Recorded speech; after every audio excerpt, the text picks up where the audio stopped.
For this learning tech tip, I'm going to show you how to quickly add videos to your Canvas course from M365. And you're going to do that via the Microsoft OneDrive integration in Canvas.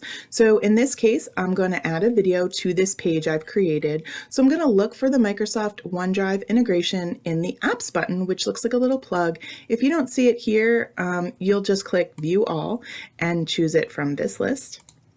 And then it's going to bring up your Microsoft OneDrive folder structure where you can navigate to the video you want to add. I just want to quickly point out that you do have access to other places such as your teams. So if you're recording class sessions in one of your class teams, you want to add them to your course this way so they're easy for students to find. You can also navigate to those places from this More Places section in the pop-up.